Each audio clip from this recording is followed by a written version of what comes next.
Hello my dear students, मैं पीके गौतम स्वागत करता हूं आप सभी का फॉर्मूलेटेड क्लासेस के ऑनलाइन प्लेटफॉर्म पे। आज से हम लोग सिविल इंजीनियरिंग थर्ड सेमेस्टर का जो दूसरा आपका पेपर है हाइड्रोलिक इंजीनियरिंग उसके बारे में डिस्कस करने वाले हैं। क्या बोला गया कि सर सिविल इंजीनियरिंग का जो थर्ड सेमेस्टर है उसका जो दूसरा पेपर आपके पास है हाइड्रोलिक इंजीनियरिंग, उसके बारे में हम लोग डिस्कस करने वाले हैं। अगर हम बात करें इस सब्जेक्ट का तो आपके सेमेस्टर के पॉइंट ऑफ व्यू से कितने क्रेडिट का है, तो सर सेमेस्टर के पॉइंट ऑफ व्यू से तो 3 क्रेडिट का रहने वाला है। अगर हम बात करें इसके अदर यूजेस का, तो अदर यूजेस में आपको क्या ध्यान में रखना है कि सर ये किसी भी कॉम्पिटिटिव एग्जाम में अगर हम बैठते हैं तो सर कहीं ना कहीं ये एग्जाम जो आपका है वो 4 से 5 क्वेश्चन तो लेकर के आएगा ही आएगा। तो हम लोग कंपटीशन के पॉइंट ऑफ व्यू से भी पढ़ेंगे और इस सब्जेक्ट को हम लोग थोड़ा सा क्या कहेंगे, मोस्टली तो हम लोग पढ़ेंगे किसके पॉइंट ऑफ व्यू से, सेमेस्टर के पॉइंट ऑफ व्यू से, बट कहीं ना कहीं वहां पे हम लोग उसको कंपटीशन के पॉइंट ऑफ व्यू से भी टैकल करते हुए चलेंगे। तो अब बात करते हैं कि सर इस सब्जेक्ट में हमको पढ़ना क्या है। तो सबसे पहले तो सर सब्जेक्ट का नाम है हाइड्रोलिक इंजीनियरिंग। तो जहां पे अभी आप लोग वर्ड देखते हो कौन सा, तो हाइड्रो में आपको क्या समझ में आता है कि सर हाइड्रो मीन्स वाटर, तो कहीं ना कहीं ये किससे रिलेट करने वाला है, सर वाटर से रिलेट करने वाला है। तो अगर हम बात करते हैं वाटर का, तो सर वाटर के बारे में हमें क्या जरूरत है, जब हम लोग तो सिविल इंजीनियरिंग कर रहे हैं तो सर सिविल इंजीनियरिंग नाम सुनते ही हमारे दिमाग में आइडिया लगता है क्या कि सर हम लोग काम करेंगे कंस्ट्रक्शन का, किसी भी चीज के बनाने का। बट ये जरूरी नहीं कि सिविल इंजीनियरिंग सिर्फ और सिर्फ कंस्ट्रक्शन का ही काम करता है। आपने डिपार्टमेंट का नाम भी सुना होगा कि सर वाटर रिसोर्स डिपार्टमेंट करके एक डिपार्टमेंट होता है। उसी तरह से हम लोग क्या देखते हैं कि सर और भी अलग अलग से इरिगेशन के डिपार्टमेंट होते हैं, तो उसमें भी तो सिविल इंजीनियर्स जाते हैं। तो आखिर कोई भी डैम बनाना, कोई भी कैनाल बनाना, कोई भी और दूसरे हाइड्रोलिक स्ट्रक्चर बनाना, वो सब भी किसका जिम्मा रहता है, तो वो सब भी सिविल इंजीनियर के जिम्मे ही रहता है। तो वही चीज हम लोग यहाँ पे पढ़ने वाले हैं। तो अगर हम बात करते हैं पानी का, तो पानी का जो भी मैकेनिक्स है वो आपने पढ़ लिया है फोर्थ सेमेस्टर में, जिसका नाम क्या था, फ्लूइड मैकेनिक्स। फ्लूइड मैकेनिक्स के बारे में आपने फोर्थ सेमेस्टर में पढ़ा था और वहां पे हमने देखा था कि सर क्या होता है पानी पे लगने वाला प्रेशर और भी दूसरे दूसरे चीजों के बारे में कि सर किस वेलोसिटी से मूव करेगा, क्या होता है Newtonian fluid, non Newtonian fluid, dimension analysis, अलग अलग चीज आपने पढ़ा था फ्लूइड मैकेनिक्स में पानी से रिलेटेड। अब हम लोग बात करते हैं क्या कि सर जब हम लोग पढ़ लिए पानी के बारे में, तो अब हमको क्या करना है कि सर ये जो पानी है उसको पहुंचाना है हमको कहाँ तक। तो सर जो भी हमारे पास किसान लोग हैं, क्योंकि आपको पता है कि सर जब हम लोग बात करते हैं भारत का, तो भारत एक कृषि प्रधान देश है। तो अगर सर कृषि का इतना इंपॉर्टेंस है तो कहीं ना कहीं भारत का मानसून ऐसा तो है नहीं कि वहाँ पे हमेशा बारिश होते रहता है। जब आपको जरूरत होगा किसी भी क्रॉप के लिए पानी, उस समय तो पानी मिलेगा नहीं। तो आपको क्या करना है कि सर जो भी हमारे पास पानी हो रहा हो रेनी सीजन में, उसको हम लोग कहीं पे स्टोर कर लेंगे और स्टोर करने पे जब आपके पास गर्मी का समय आएगा तो उस पानी को हम लोग किसान के खेत तक पहुंचाएंगे। तो वो जो आपका पानी है जिसको आप किसान के खेत तक पहुंचा रहे हो, तो किसी न किसी रास्ते से पहुंचाओगे। तो वो जो रास्ता है वही रास्ता हम लोग के बारे में, मतलब यहाँ पे हम लोग पढ़ने वाले हैं कि वो रास्ता कैसे बनाया जाएगा। तो हमने क्या देखा कि सर हमने सबसे पहले पानी के बारे में पढ़ा। अब उसके बाद हम लोग क्या देख रहे हैं कि पानी को खेत तक पहुंचाने के लिए, मान करके चल रहे हैं कि यही सर मेरे पास खेत है, तो इस खेत तक पहुंचाने के लिए जिस भी रास्ता का हम लोग यूज करेंगे, यही रास्ता आपका क्या कहलाता है, सर ओपन चैनल कहलाता है। अब इसी ओपन चैनल्स के बारे में हम लोगों को यहाँ पे पढ़ना है। तो हम लोगों को क्या देखना है मोस्टली सर कि ये चैनल क्या होगा, ये रास्ता क्या होगा। अब इसके साथ साथ पानी से रिलेटेड आप लोग 2 सब्जेक्ट और पढ़िएगा। वो क्या पढ़िएगा, तो एक पढ़िएगा आप लोग हाइड्रोलॉजी, एक पढ़िएगा हाइड्रोलॉजी और दूसरा आप लोग पढ़िएगा इरिगेशन। क्या बोला जा रहा है कि एक आप लोग पढ़िएगा हाइड्रोलॉजी और दूसरा पढ़िएगा इरिगेशन। अब हाइड्रोलॉजी क्या हो जाएगा, तो हाइड्रोलॉजी आपको ये बताएगा कि जैसे सर यही मेरे पास फील्ड था, अब इस फील्ड में सर हमको क्या करना है, पानी का जरूरत है।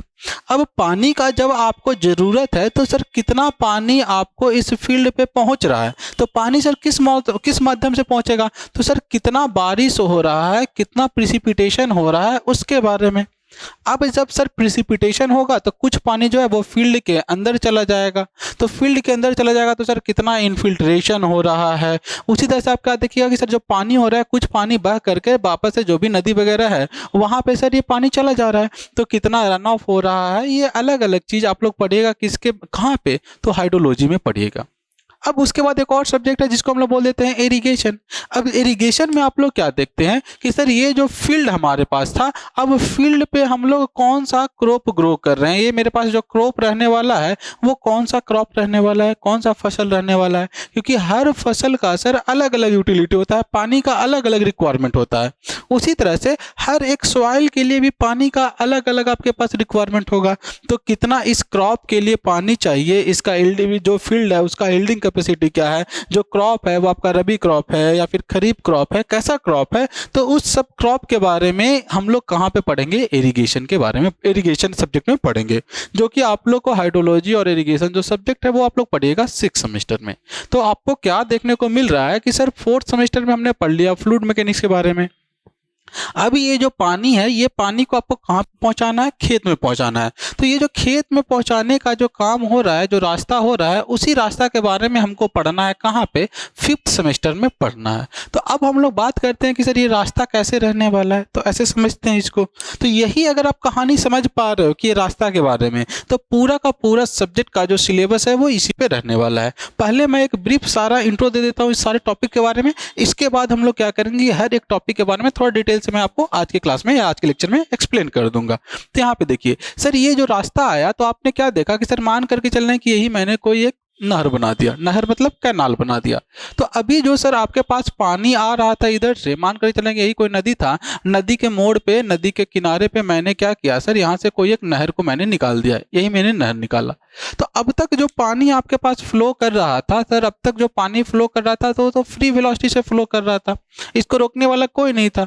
लेकिन जैसे ही सर अब आप एक नहर बनाइएगा तो ये जो पानी आएगा अब इस नहर के पास आएगा। तो नहर के पास आने के कारण आप क्या देख रहे हैं कि सर जो नहर का मेरे पास बेड रहने वाला है, जो सर कहीं से भी पानी जो आ रहा था, ये पानी अब एक स्टैटिक बेड पे फॉल हो रहा है। तो अब स्टैटिक मतलब क्या सर, ये जो नहर का बेड है वो रुका हुआ है। अब इसके ऊपर जो पानी मूव करते हुए आएगा, ये पानी के पास तो कुछ ना कुछ वेलोसिटी रहा होगा। तो ये जो पानी के पास कुछ ना कुछ वेलोसिटी रहा होगा, बट ये जो आपके पास चैनल का बेड है वो तो आपका सर रेस्ट में है। तो रेस्ट में है तो ये पानी को क्या बोलेगा कि आप रुक जाइए। तो ऐसे ही इसको भी क्या करेगा, वो रेस्ट में लाने का कोशिश करेगा। आगे जब हम लोग पढ़ेंगे तब हम लोग देखेंगे कि इसको हम लोग बोल देते हैं नो स्लिप कंडीशन। क्या बोल देते हैं, नो स्लिप कंडीशन। अब नो स्लिप कंडीशन के कारण क्या हो जाएगा, इसके नज़दीक वाला जो भी आपका ये जो बेड है, बेड के नज़दीक वाला जितना भी फ्लूइड का पार्टिकल रहेगा सब रेस्ट में रहेगा। बट धीरे धीरे शियर फोर्स जो आप लोग पढ़े थे सॉम में, तो शियर फोर्स के कारण इसके ऊपर वाला जो पार्टिकल है वो धीरे धीरे मूव करना स्टार्ट करेगा और धीरे धीरे इसका वेलोसिटी बढ़ना स्टार्ट होगा। और एक समय ऐसा आ जाएगा बढ़ते बढ़ते कि सर जिस वेलोसिटी से इधर से पानी आ रहा था वही वेलोसिटी का अप्रॉक्सीमेटली 99% पहुंच जाएगा। 99% मतलब तो सर 0.99 टाइम्स ऑफ जो आपका फ्री स्ट्रीम वेलोसिटी था वो पहुंच जाएगा। उसी तरह से यहाँ पे भी ये भी पार्टिकल जो है वो अपना 99% वेलोसिटी पे कहीं ना कहीं किसी भी पॉइंट पे पहुंचेगा। तो ये जो अलग अलग जो 99% फ्री वेलोसिटी वाले पॉइंट्स थे, इन सारे पॉइंट्स को जब आप लोकस मान कर करके कोई भी एक लाइन ड्रॉ करते हो तो इसी को हम लोग बोल देते हैं बाउंड्री लेयर। क्या बोल देते हैं, बाउंड्री लेयर। तो आपका ये जो टॉपिक है यूनिट नंबर 1 वो इसी के बारे में आपको पढ़ना है कि क्या होता है मेरे पास बाउंड्री लेयर। और इसमें हम लोग अलग अलग चीज़ देखेंगे कि सर इसका थिकनेस कितना रहता है, मोमेंटम फैक्टर क्या रहेगा, एनर्जी करेक्शन फैक्टर क्या रहेगा, ये सारा कुछ हम लोग इसमें देखने वाले हैं। उसके बाद इसमें हम लोग ये भी देखेंगे कि सर कोई भी लिक्विड जब मूव कर रहा है इस बाउंड्री पे तो कहीं ना कहीं एक ड्रैग फोर्स, एक शियर फोर्स लगेगा। तो वो शियर फोर्स कितना लगने वाला है ये कुछ भी हम लोग यहाँ पे देखने वाले हैं। उसी तरह से हम लोग ये देखेंगे कि सर ये जो बाउंड्री लेयर का जो थिकनेस है वो थिकनेस कितना रहने वाला है, थिकनेस देखेंगे। तो ये अलग अलग चीज, जो अलग अलग टॉपिक हम लोग पढ़ेंगे कहाँ पे, तो हम लोग पढ़ेंगे जो हमारा पहला यूनिट रहेगा बाउंड्री लेयर एनालिसिस, उसमें हम लोग इसको डिस्कस करने वाले हैं। अगेन बात करें सर, तो हम लोग ये पढ़ लिए कि सर ये मेरे पास अगर बाउंड्री है, बाउंड्री से कोई लिक्विड अब फ्लो करेगा, तो लिक्विड से फ्लो, लिक्विड जो फ्लो करेगा वो कहीं ना कहीं यही चैनल के बारे में हम लोग बात कर रहे हैं सर कि जो पानी है वो इसी चैनल से फ्लो कर रहा है। तो ये हमने देख लिया बाउंड्री लेयर के बारे में। बाकी जो भी पॉइंट्स होगा वो सारा कुछ हम लोग जब यूनिट नंबर 1 स्टार्ट करेंगे वहां पे हम लोग देखते हुए चलेंगे। अब वापस से आ जाते हैं क्या कि सर इस चैनल से हमने फ्लो करना स्टार्ट करवा दिया। तो सर जब हम लोग एफएम पढ़ रहे थे तब भी तो हमने देखा था कि सर कोई पाइप होता है और पाइप से लिक्विड मेरा फ्लो करता है। कोई भी पाइप था, पाइप से हमने देखा था कि सर लिक्विड फ्लो करता है, फ्लो थ्रू पाइप। हमारा तो एक सर टॉपिक भी था फ्लो थ्रू पाइप, या इसको अगर फ्लो थ्रू पाइप बोले तो थोड़ा सा कहना इंजस्टिस होगा, इसको बस आप बोल दीजिए क्या, पाइप फ्लो। तो आपने जो एफएम में पढ़ा था वो क्या पढ़ा था, पाइप फ्लो पढ़ा था। वहां पे डार्सी-विस्बक थ्योरी, अलग अलग तरह का आपने थ्योरी पढ़ा था, और कैसे पाइप से फ्लो होता है, पाइप पैरेलल में रहेगा तो कैसे फ्लो करेगा, सीरीज में रहेगा तो कैसे फ्लो होगा, ये सारा कुछ आपने डिस्कस कर लिया था एफएम में। तो आप बोलिएगा कि सर जब हम पाइप फ्लो पढ़ ही लिए हैं तो फिर सर अब हमको ओपन फ्लो में क्या अलग देखने को मिल रहा है। तो यहाँ पे आप देखिएगा क्या कि सर जब पाइप फ्लो पढ़ रहे थे, जो मेरा पाइप फ्लो था, इसी का बात करें क्या, पाइप फ्लो था, तो पाइप से फ्लो तभी पॉसिबल हो पा रहा था कब, सर जब इधर का प्रेशर, अगर मैं बात करूं कि अप स्ट्रीम साइड का जो प्रेशर था वो डाउन स्ट्रीम साइड के प्रेशर से ज़्यादा था। मींस अगर मेरा P1 का जो वैल्यू था अगर P2 से ज़्यादा था तभी ये जो लिक्विड है वो फ्लो कर पा रहा था। मीन्स कहीं ना कहीं सर आपको ऐसा सिस्टम डेवलप करना पड़ेगा कि सर इस साइड आपको प्रेशर ज़्यादा रखना पड़ेगा। अब प्रेशर लगाने के लिए आप पंप्स के बारे में पढ़ते हो या दूसरे जो भी आपके मोटर्स होते हैं वो मोटर्स के बारे में पढ़ोगे, टरबाइन वगैरह अलग अलग चीज़ आपने यहाँ पे पढ़ रखा है। तो सर ये प्रेशर जनरेट करने में तो आपको बहुत ज़्यादा पैसा लग जाएगा। अब बहुत ज़्यादा पैसा लगा करके अगर आप किसान के खेत तक पानी पहुँचा भी देते हो तो सर उससे जितना क्रॉप प्रोडक्शन हो रहा है उससे ज़्यादा तो आपको पानी पहुँचाने में ही नुकसान हो गया, तो फिर उसका तो कोई बेनिफिट हो ही नहीं सकता था। तो आप इससे अच्छा तो क्या करते, किसान को ही पैसा दे देते। तो यहाँ पे हम लोग क्या करते हैं कि पाइप फ्लो ना करवा करके अब हम लोग एक ऐसा सिस्टम लेकर के आते हैं कि सर जहाँ पे हमको ये प्रेशर बढ़ाने का कोई काम ही ना करना पड़े। तो उसके लिए हमने क्या किया कि सर मान करके चले थे, सर कोई भी मेरे पास ग्राउंड रहता, अब अगर ये ग्राउंड रहता, इसका जो अगर हम लोग मान के चले कि यही मेरे पास डेटम है तो इसका डेटम से जो ऊंचाई रहता सर वो कुछ ज़्यादा रहता, और यहाँ पे अगर बात करें कि डेटम से जो ऊंचाई रहता वो थोड़ा सा कम रहता। तो सर अगर हम यहाँ पे खुद घर पे भी हम लोग देखे हैं कि सर अगर कहीं पे भी जो मेरे घर पे जहाँ पे सिंक लगा हुआ रहता है उधर थोड़ा सा हम लोग सर स्लोप कर देते हैं ताकि जो भी पानी आ जाए वहाँ पे अचानक से वो सारा का सारा पानी वहाँ पे बह करके चला जाए। इसमें तो आपको कोई भी पंप लगाने का जरूरत नहीं पड़ता कि हाँ सर जिधर ढला हुआ है उधर हम पंप लगाए तब जाकर के पानी जा रहा है, पानी तो खुद से चला जाता है। तो वो पानी आखिर खुद से क्यों चला जाता है, तो सर यहाँ पे हम लोग क्या करते हैं कि जो भी मेरे पास चैनल रहता है, जो भी मेरे पास सिस्टम रहता है उस पे हम लोग क्या करते हैं कि एक स्लोप प्रोवाइड कर देते हैं जिसको हम लोग बोल देते हैं बेड स्लोप। क्या बोल देते हैं, बेड स्लोप। अब इस स्लोप के कारण क्या होगा कि जो भी यहाँ पे लिक्विड रहेगा, अब मान करके चलना कि सर यही मेरे पास लिक्विड था तो लिक्विड का जो वेट है वो तो हमेशा डाउनवर्ड डायरेक्शन में लगने वाला है और वो कितना लगेगा, mg लगेगा। अगर सर यहाँ पे एंगल थीटा बन रहा है, अगर सर यहाँ पे एंगल थीटा बन रहा है तो ऑब्वियस सी बात है यहाँ पे भी एंगल कितना बन जाएगा, थीटा बन जाएगा। ऑलरेडी सब मैकेनिक्स में आप लोग पढ़ चुके हो। तो अगर ये mg है, यहाँ पे आप क्या देख रहे हो कि सर जिधर थीटा रहता है उधर कॉस थीटा का कंपोनेंट आ जाता है और उसके परपेंडिकुलर डायरेक्शन में साइन थीटा का कंपोनेंट आ जाता है। तो यहाँ पे आप क्या देख रहे हो कि सर यहाँ पे साइन थीटा वाला कंपोनेंट सिर्फ हमने स्लोप प्रोवाइड कर दिया, उसी के कारण आ गया। और इसी वेट के कारण, वेट के इसी कंपोनेंट के कारण बिना कोई प्रेशर डेवलप किए हुए आपका जो पानी है वो फ्लो करने लग जाएगा। मतलब सर ये जो खर्च आ रहा था पानी को एक जगह से दूसरी जगह तक फ्लो करवाने में, पाइप फ्लो में, वो खर्च हमने सर बचा दिया। तो इसीलिए हमारे पास ओपन चैनल जो हो जाता है वो सुटेबल हो जाता है। तो अब बोलिएगा कि सर इस चीज को हमने ओपन चैनल क्यों बोल दिया, तो आपको भी पता है कि सर ओपन मतलब होता है खुला। क्या बोला जा रहा है, ओपन मतलब होता है खुला। तो जैसे अगर हम बात करें सर कोई भी हमारे पास रिवर रहता तो रिवर में जो सर लिक्विड फ्लो कर रहा है, तो आपको पता है कि सर ये जो रिवर में लिक्विड फ्लो करेगा उसका जो टॉप सरफेस है सर वो डायरेक्टली कॉन्टेक्ट में है किसके, एटमॉस्फेयर के। डायरेक्टली कॉन्टेक्ट में जैसे सर रिवर का जो पानी फ्लो कर रहा है उसके ऊपर जो प्रेशर लग रहा है वो तो एटमॉस्फेरिक प्रेशर लग रहा है। तो सर यहाँ पे भी आप देख रहे हो क्या कि एटमॉस्फेरिक प्रेशर लग रहा है, इस भी पॉइंट पे आप एटमॉस्फेरिक प्रेशर लग रहा है। रिवर के किसी भी टॉप पॉइंट पे चले जाइएगा जो उसका फ्री सरफेस है। अब देखिए ये कुछ टर्म आएगा, ये सारा टर्म जब हम लोग टॉपिक पढ़ेंगे तो वहाँ पे तो डिस्कस करते जाएंगे। बस अभी कन्वीनियंस के लिए आप लोग समझते चलिए कि हाँ सर कैसे हम लोग को ये पूरे सब्जेक्ट में या पूरे सिलेबस में हमको क्या क्या पढ़ना है। तो ये जो सरफेस है इसी को हम लोग बोल देते हैं फ्री सरफेस। तो फ्री सरफेस आपका क्या हो जाएगा, तो सर जो मेरा फ्री सरफेस रहेगा वो इंटरफेस का काम करता है। किसका काम करता है, इंटरफेस का। किसका, तो सर ऊपर में मेरा एक अलग फ्लूइड था, बोल देते, सपोज कर लीजिए कि सर यहाँ पे हम लोग बोल देते हैं कि यहाँ पे मेरे पास एयर है और नीचे में हमारे पास क्या था, वाटर था।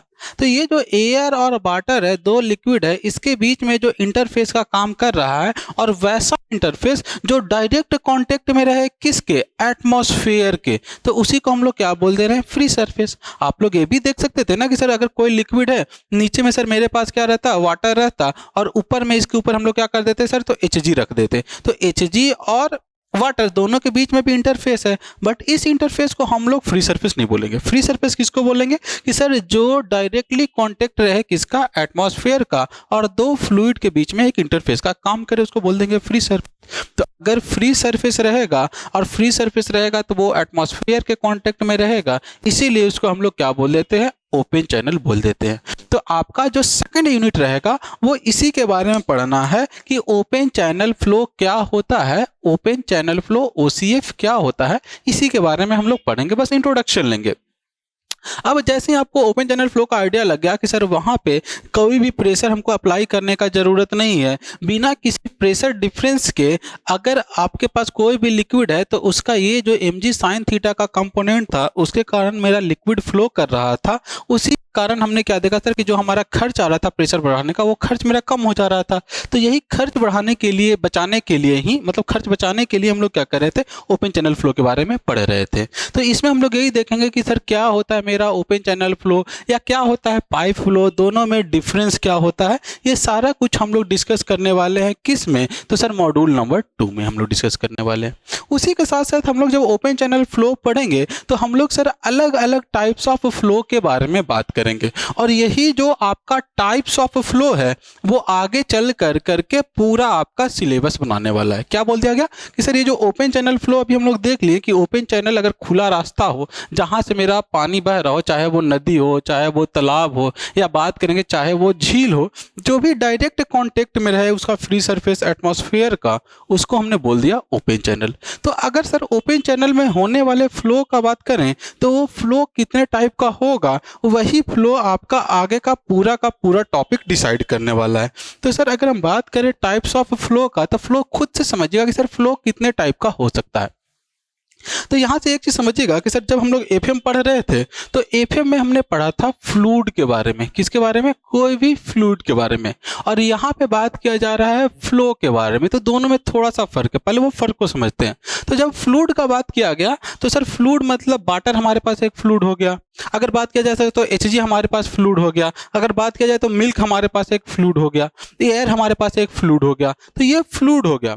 लेकिन हम लोग बात कर रहे हैं क्या सर, फ्लूइड अलग चीज है, फ्लो अलग चीज है। तो यहाँ पे हम लोग फ्लो के टाइप्स के बारे में बात कर रहे हैं। तो अगर फ्लूइड के बारे में थोड़ा सा आपको जानना हो तो आप ऐसे देख सकते हैं कि सर अगर बात करें वाटर का तो सर उसका कुछ डेंसिटी होता है, सर उसका कुछ विस्कोसिटी होता है, उसके पास कुछ डायनेमिक विस्कोसिटी, काइनेमेटिक विस्कोसिटी, ये सब कुछ आप पढ़ रहे थे एफएम में। तो क्यों, क्योंकि सर वो था फ्लूइड मैकेनिक्स, इसीलिए वहां पे फ्लूइड के प्रॉपर्टी के बारे में आप लोग पढ़ रहे थे।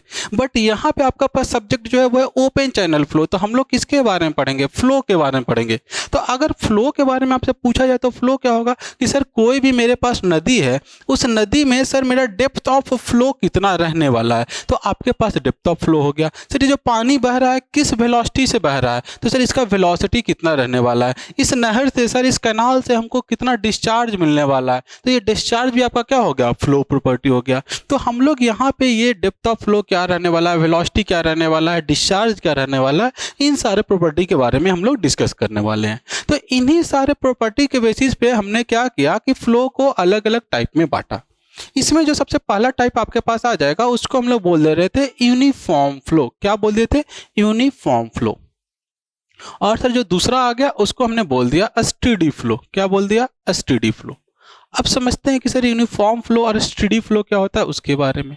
तो सपोज कीजिए कि सर यही मेरे पास कोई एक नहर था। अब नहर था तो सर अब जब भी बनाएंगे तो आप इंक्लाइंड क्यों बना रहे, क्योंकि सर ओपन चैनल फ्लो है तो यहाँ पे कुछ थीटा होगा, और इसी थीटा के कारण आपका क्या होगा, लिक्विड जो रहेगा वो फ्लो करता हुआ रहेगा। ये जो लिक्विड है वो क्या होगा, फ्लो करेगा। यही सर यहाँ पे भी हम लोग बना दे रहे हैं। यहाँ पे भी हमने देख लिया क्या कि सर ये मेरे पास चैनल है, चैनल पे कुछ उसका बेड स्लोप रहेगा, और ये जो लिक्विड मेरा है वो लिक्विड क्या करेगा, लिक्विड यहाँ से फ्लो करेगा। अब मैं क्या बात कर रहा हूँ कि सर यहाँ पे हम लोग कोई भी दो सेक्शन को कंसीडर कर रहे हैं। सपोज कीजिए कि ये मेरे पास सेक्शन ए है और दूसरा सेक्शन बी है। यहाँ पे भी हम लोग बात कर रहे हैं कि सर कोई भी सेक्शन मेरे पास ए है और कोई भी सेक्शन बी है। सर हम सेक्शन ए पे पहुंचते हैं, कब पहुंचते हैं? तो सर सुबह में 9 बजे पहुंचते हैं, ठीक है। अब यहाँ पे भी हम लोग सुबह में पहुंच रहे हैं, कहाँ पे? 9 बजे पहुंच रहे हैं। अब उसके बाद हम लोग क्या कर रहे हैं कि सर इस सेक्शन पे हम लोग 9 बजे चेक कर रहे हैं कि सर इसका डेप्थ ऑफ फ्लो कितना रहने वाला है, या बात कर रहे हैं क्या कि सर इसका वेलोसिटी कितना रहने वाला है, इसका डिस्चार्ज कितना रहने वाला है। अगेन हम लोग क्या देख रहे हैं कि सुबह के 9 बजे ही हम लोग क्या कर रहे हैं, किसी दूसरे सेक्शन पे देख रहे हैं कि यहाँ पे आपका डेप्थ ऑफ फ्लो कितना रहने वाला है, वेलोसिटी कितना रहने वाला है, और आपके पास क्या बोला जा रहा है कि डिस्चार्ज कितने रहने वाला है, इसके बारे में हमने बात किया। तो आप क्या देख रहे हो कि सर टाइम तो मेरे पास कांस्टेंट है, लेकिन यहाँ पे हमने क्या देखा कि स्पेस के रिस्पेक्ट में हम लोग कंपेयर कर रहे हैं कि दो अलग अलग सेक्शन पे सेम टाइम पे आपका डेप्थ ऑफ फ्लो क्या रहेगा, वेलोसिटी क्या रहेगा, डिस्चार्ज क्या रहेगा, ये हम लोग कंपेयर कर रहे हैं। इस केस में हम लोग क्या करते हैं कि सर इसी सेक्शन पे अगर मैं बात करूं कि सुबह के 9 बजे आकर के देख रहे हैं कि सर डेप्थ ऑफ फ्लो क्या रहने वाला है, वेलोसिटी क्या रहने वाला है और डिस्चार्ज क्या रहने वाला है। फिर हमने क्या किया कि इसी पॉइंट पे हम लोग दिन के या फिर रात के ही 9 बजे मतलब दिन का बात किया जाए तो ये एम रहता। अब हम लोग बात करेंगे कि सर रात के 9 बजे आकर के देख रहे हैं कि क्या सेम डेप्थ ऑफ फ्लो अभी भी मिल रहा है, सेम डिस्चार्ज अभी भी मिल रहा है क्या, सेम वेलोसिटी मेरे पास अभी भी मिल रहा है क्या। तो आप क्या देख रहे हो कि अलग अलग टाइम में आ करके फ्लो प्रॉपर्टी को चेक कर रहे हो। तो सर अगर हमारे पास जो भी फ्लो प्रॉपर्टी है, चाहे वो डेप्थ ऑफ फ्लो हो, चाहे वेलोसिटी हो, चाहे डिस्चार्ज हो, अगर टाइम के रिस्पेक्ट में कांस्टेंट रहता है, चेंज नहीं करता है, तो उसको हम लोग बोल देते हैं स्टेडी फ्लो। और अगर हम लोग बात कर रहे हैं कि सर जो भी आपका फ्लो प्रॉपर्टी हो, अगर वो स्पेस के रिस्पेक्ट में, अभी एक्स डायरेक्शन का बात कर रहे थे तो सर हम लोग एक्स डायरेक्शन लिख देंगे। अगर भाई वाई डायरेक्शन का बात करते हैं, जनरली हम लोग एक्स डायरेक्शन में बात करते हैं, क्योंकि आपका जो रिवर फ्लो करेगा वो किसी एक्स ही डायरेक्शन में फ्लो करेगा। तो वही बोला जा रहा है कि किसी भी डायरेक्शन में, मतलब स्पेस के रिस्पेक्ट में, अगर आपका फ्लो प्रॉपर्टी जो है वो कॉन्स्टेंट रहेगा तो उसको हम लोग बोल देते हैं क्या, यूनिफॉर्म फ्लो। और अगर आप जो कंपेयर कर रहे हो फ्लो प्रॉपर्टी का, अगर टाइम के रिस्पेक्ट में कर रहे हो और अगर वो कांस्टेंट है, तो उसको हम लोग बोल देते हैं स्टेडी फ्लो। तो आप बोलिएगा कि सर इसमें तो थोड़ा सा कंफ्यूजन लग रहा है, कैसे याद कर लें। तो यहाँ पे देखिए स्टेडी में आपके पास एक लेटर आता है टी, तो आप यहाँ से कंपेयर कर सकते हो क्या कि सर अगर टाइम के रिस्पेक्ट में कंपेयर करेंगे उसको बोल देंगे स्टेडी फ्लो। अगर स्पेस के रिस्पेक्ट में अगर हम लोग कंपेयर कर रहे हैं फ्लो प्रॉपर्टी का, तो टाइम वहाँ पे बच ही गया तो उसको स्टेडी बोल देते, तो बाकी जो स्पेस रहेगा उसको यूनिफॉर्म बोल देंगे। अब आपके मन में ये बताएगा कि सर जरूरी थोड़ी है कि यहाँ पे same he depth of flow, same velocity, same discharge रहे। तो आप बोलिएगा कि सर सेम तो नहीं भी रहना चाहिए। तो हम बोले कि हाँ बिल्कुल नहीं रह सकता है। हो सकता है कि यहाँ पे हमने कोई एक स्ट्रक्चर बना दिया, डैम बना दिया, बियर बना दिया, बैराज बना दिया, कुछ भी बना दिया। तो सर जब हमने यहाँ पे ये स्ट्रक्चर बनाया तो स्ट्रक्चर बनाने के कारण क्या होगा कि सर धीरे धीरे पानी एक्युमुलेट करना स्टार्ट होगा। धीरे धीरे पानी एक्युमुलेट करना स्टार्ट होगा, तो पानी एक्युमुलेट करना स्टार्ट होगा तो पानी का लेवल आप देख रहे हो क्या कि सर पानी का लेवल धीरे धीरे मेरे पास बढ़ रहा है। ऑब्वियस सी बात है, यहाँ पे सर जिस वेलोसिटी से आएगा यहाँ पे आपको पहले से रेसिस्टेंस मिलने लग जाएगा, तो हो सकता है कि यहाँ पे वेलोसिटी भी कुछ और मिले। हो सकता है कि सर यहाँ पे जितना डिस्चार्ज मिल रहा हो, अगर यहाँ पे कोई ओपन सिस्टम रहता तो डिस्चार्ज भी कुछ और मिलता। तो आप क्या देख रहे हो कि सर पहले मेरे पास डेप्थ कुछ और था, अब डेप्थ कुछ और है। तो स्पेस के रिस्पेक्ट में आपका डेप्थ ऑफ फ्लो चेंज हुआ, स्पेस के रिस्पेक्ट में आपका वेलोसिटी चेंज हुआ। तो सर अगर स्पेस के रिस्पेक्ट में मेरा डेप्थ ऑफ फ्लो, मेरा वेलोसिटी, मेरा डिस्चार्ज अगर चेंज होते रहता है तो उसको हम लोग बोल देते हैं नॉन यूनिफॉर्म फ्लो। क्या बोल देते हैं? Non uniform flow. तो यहाँ से सर एक चीज और आ गया, क्या आ गया कि सर यूनिफॉर्म फ्लो क्या था कि सर अगर मेरा जो फ्लो प्रॉपर्टी है, डिस्चार्ज, जो डेप्थ ऑफ फ्लो है, जो वेलोसिटी है, जो डिस्चार्ज है, अगर वो कांस्टेंट रहेगा उसको बोल देंगे यूनिफॉर्म फ्लो। अगर ये सर वेरी करेगा उसको बोल देंगे नॉन यूनिफॉर्म फ्लो। तो नॉन यूनिफॉर्म फ्लो जो आपका होता है वो दो तरह का होता है। यहाँ पे तो आपको एक चीज समझ में आ गया कि सर ये जो पानी का लेवल मेरा राइज करेगा, ऐसा नहीं है कि सर अगर मेरे पास यहाँ पे पानी बह रहा था और यहाँ पे अगर हम दीवार बना देते कि तो सिर्फ यहीं पे मेरा जो पानी का लेवल रहता वो यहाँ से बढ़ करके यहाँ हो जाता, बाकी जगह पानी का लेवल इतना ही रहता। ऐसा तो पॉसिबल नहीं है। अगर आप यहाँ पे दीवार बना रहे हो तो धीरे धीरे पानी का लेवल, इधर से जो पानी आ रहा है धीरे धीरे उसका लेवल राइज करेगा। मतलब लेवल राइज करने में इसको बहुत लंबा दूरी तय करना पड़ेगा। क्या बोला जा रहा है कि ये जो पानी का लेवल जो पहले इधर से इतना पे बह करके आ रहा था, यहाँ पे आपने जब दीवार बनाया या जो डैम बनाया तो उसके कारण धीरे धीरे पानी का लेवल राइज करेगा। और ये जो पानी का लेवल राइज करेगा वो ऐसा नहीं कि सिर्फ यहीं पे राइज करेगा, वो धीरे धीरे धीरे धीरे धीरे धीरे धीरे धीरे ऐसे करके पानी का लेवल राइज करेगा।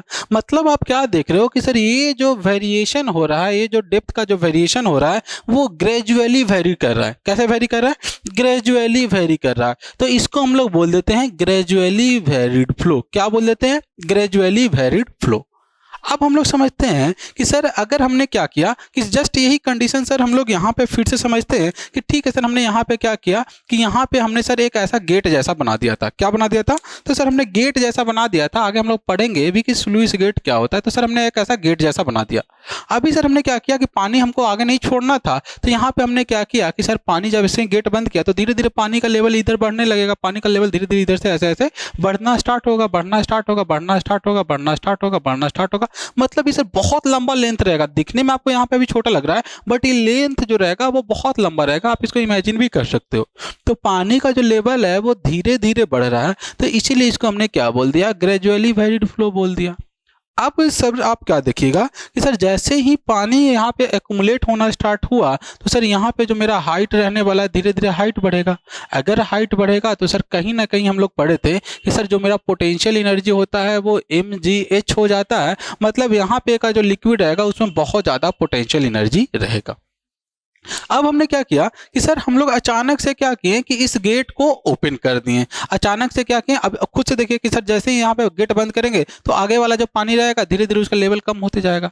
अब जैसे ही इस पानी के गेट को हमने ओपन किया तो जैसे ही आप ओपन करोगे तो अचानक से लिक्विड निकलेगा, और लिक्विड निकलेगा तो इसके पास बहुत ज़्यादा पोटेंशियल एनर्जी रहेगा, और इसी पोटेंशियल एनर्जी के कारण अब ये क्या होगा? जंप करेगा, और जंप कर करके जो पानी का पहले वाला पोजीशन था उस पोजीशन को वो अचीव करना चाहेगा। तो आप क्या देख रहे हो कि सर यहाँ पे अचानक से सर बहुत ही कम डिस्टेंस में सर एक बहुत बड़ा सा जंप का फॉर्मेशन हो गया।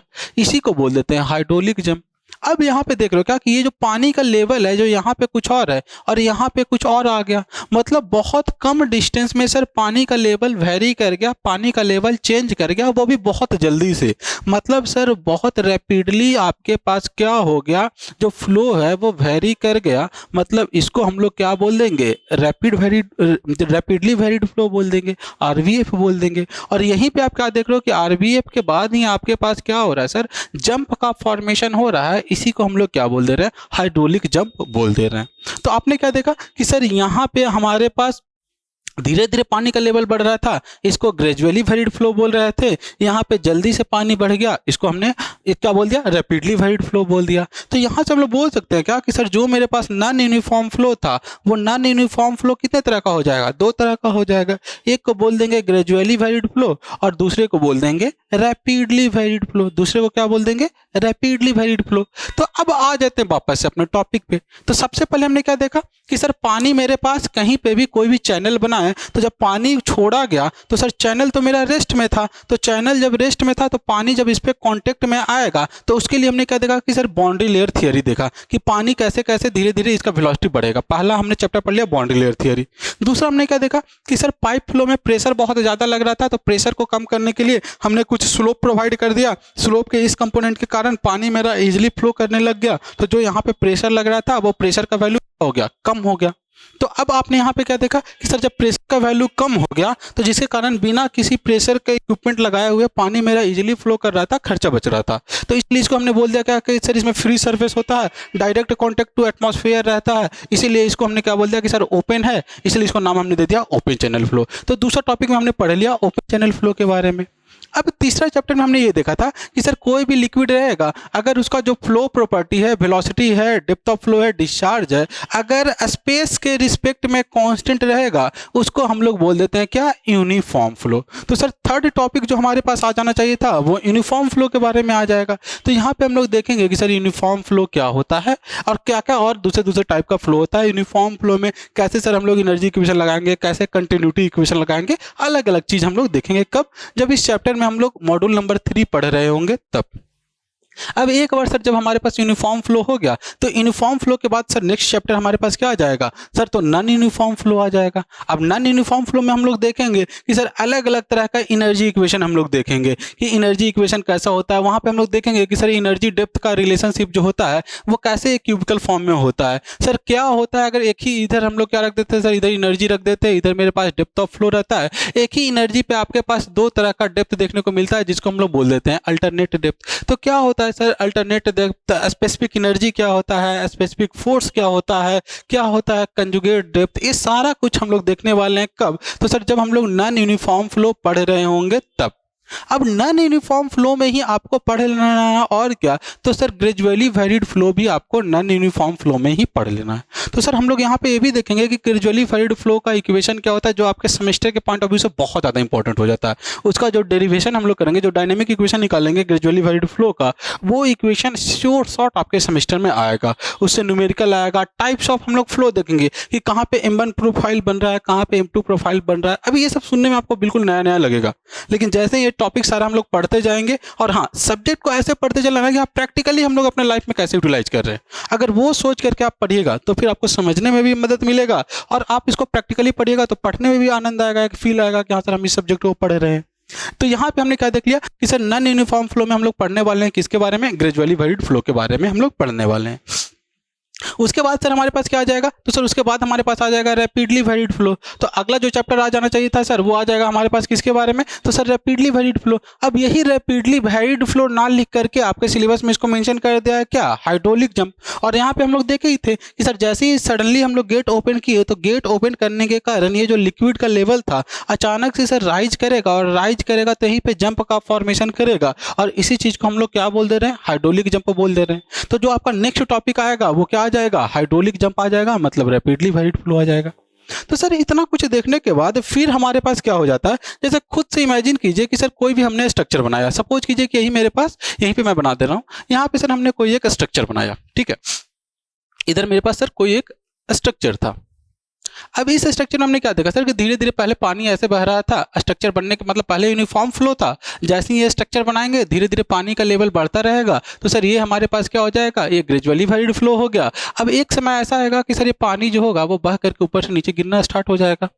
पानी जब ऊपर से नीचे गिरना स्टार्ट हो जाएगा तो सर कुछ ना कुछ तो इसके पास हाइट रहेगा, हाइट के कारण इसके पास पोटेंशियल एनर्जी बहुत ज़्यादा रहेगा। अब पोटेंशियल एनर्जी बहुत ज़्यादा रहेगा तो सर ये फ्लूइड जब यहाँ पे गिरेगा तो हो सकता है सर ज़्यादा पोटेंशियल एनर्जी होने के कारण ये इसको इरोड कर दे। अब इरोड कर देगा तो कहीं ना कहीं कुछ ना कुछ आपके पास यहाँ पे कोई एक स्ट्रक्चर वैसा तो बनाना पड़ेगा। तो वहाँ पे हम लोग देखेंगे कि सर कैसे हम लोग यहाँ पे जो स्ट्रक्चर बनाते हैं, सूट ब्लॉक हमारे पास क्या होता है या दूसरे दूसरे जो स्ट्रक्चर्स होते हैं वो स्ट्रक्चर्स कैसे बनाया जाता है, ये सारा कुछ हम लोग यहाँ पे पढ़ने वाले हैं कि सर कैसे ये सब स्ट्रक्चर बनाते हैं, क्या होता है सर सेपरेटर क्या होता है, डिवाइडर क्या होता है, यहाँ पे मिट्टी करोड़ ना हो तो वहाँ पे ऐसा इंस्ट्रूमेंट बनाएंगे, इसका लेंथ क्या रहेगा, ये सब कुछ हम लोग यहाँ पे पढ़ेंगे। उसके बाद हम लोग क्या देखेंगे, जो सबसे लास्ट टॉपिक आ जाएगा वहाँ पे हम लोग पढ़ेंगे कंप्यूटेशनल फ्लूइड डायनामिक के बारे में कि सर अगर वेलोसिटी रहेगा पोटेंशियल एनर्जी कितना बढ़ेगा, अलग अलग इक्वेशन जो आएगा वो इक्वेशन क्या आने वाला है, ये सारा कुछ हम लोग डिस्कस करने वाले हैं किस में, यूनिट नंबर 6 में। तो ये आपके पास पूरा का पूरा सिलेबस था किसका, तो आपका सब्जेक्ट जो है हाइड्रोलिक इंजीनियरिंग का। अगेन बोल देना है कि ये तो आपके पास सेमेस्टर के पॉइंट ऑफ व्यू से इंपॉर्टेंट हो गया, लेकिन गेट के पॉइंट ऑफ व्यू से या ईएससी के पॉइंट ऑफ व्यू से या जो आप एसएससी एग्जाम देते हो या जो भी आपके पास स्टेट जेईई एग्जाम होता है वो सारे के पॉइंट ऑफ व्यू से बहुत ज़्यादा इंपॉर्टेंट है। छोटा सा टॉपिक है और छोटा सा टॉपिक है, उसके साथ साथ बस बोला जाता है ना कि कुछ टॉपिक ऐसे होते हैं ना जिसमें आपको बहुत ज़्यादा माइंड लगाने का जरूरत पड़ता है। ये टॉपिक वैसा नहीं है, आप इसमें थोड़ा सा भी अंडरस्टैंडिंग लेकर के आओगे सब्जेक्ट बहुत ईजिली समझ में आएगा और आप इसमें अच्छा स्कोर कर सकते हो। तो इस सब्जेक्ट को भी हम लोग वैसे ही मजे मजे में पढ़ेंगे और इसके साथ साथ जो भी इससे रिलेटेड प्रीवियस ईयर क्वेश्चंस होंगे या फिर जो भी इससे रिलेटेड दूसरे दूसरे जो कॉम्पिटिटिव एग्जाम में कैसे क्वेश्चंस आते हैं वो सारे क्वेश्चंस को हम लोग यहाँ पे डिस्कस करने वाले हैं। तो ये आपके पास एक छोटा सा ब्रीफ सा इंट्रो था इस सब्जेक्ट के बारे में। बाकी अगले लेक्चर से हम लोग क्या करेंगे, बिल्कुल यूनिट 1 से स्टार्ट करेंगे और वहाँ से हम लोग डिटेल में पढ़ना स्टार्ट करेंगे। तो फिर आपके पास ये भी बात आता है कि सर ये जो सब्जेक्ट है, ये सब्जेक्ट पढ़ने के लिए हमको क्या कोई बुक का जरूरत पड़ेगा? तो हाँ, अगर आप थोड़ा सा चाहते हो कि सर हम और ज़्यादा डेप्थ में नॉलेज लें, सर अगर हम किसी बुक को प्रीफर करें, तो आप चाहें तो के सुब्रमण्यम बुक आता है, के सुब्रमण्यम का बुक आप परचेज कर सकते हैं। के सुब्रमण्यम ओपन चैनल फ्लो, ठीक है। इसमें आपको क्या मिलेगा कि सर के सुब्रमण्यम में ये 5 टॉपिक तो आपको मिल जाएगा, ठीक है। मॉड्यूल 2 से लेकर के मॉड्यूल 6 तक आपको मिल जाएगा। मॉड्यूल 1 के लिए जो भी आपके पास 4th सेमेस्टर में बुक था एफएम का, जिस भी बुक आप फॉलो कर रहे थे, वो चाहे वो बंसल हो या राजपूत हो या कोई भी बुक हो, ठीक है, या सेठी हो, जो भी आप बुक फॉलो कर रहे थे, उस बुक में आपको बाउंड्री लेयर एनालिसिस का कॉन्सेप्ट मिल जाएगा, वहां से आप इसको पढ़ लीजिएगा। बाकी ये जो सारा टॉपिक है, ये के सुब्रमण्यम में बहुत अच्छे से एक्सप्लेन किया गया है, ठीक है। तो ये आपके पास बुक के लिए हो गया। बाकी अगर आपको ये पता करना हो कि सर ये लेक्चर कहाँ पे मिलेगा, तो जो हमारा फॉर्मुलेटर का ऐप है, वहाँ पे इस सारे सब्जेक्ट का जो भी सारे सब्जेक्ट या फिर जो भी आपका सेमेस्टर है, सेमेस्टर के साथ साथ अगर आप कोई कॉम्पिटिटिव का तैयारी करना चाहते हैं, तो उसका भी सारा वीडियो जो है वो हमारे फॉर्मुलेटर ऑनलाइन प्लस ऐप पे आपको अवेलेबल है।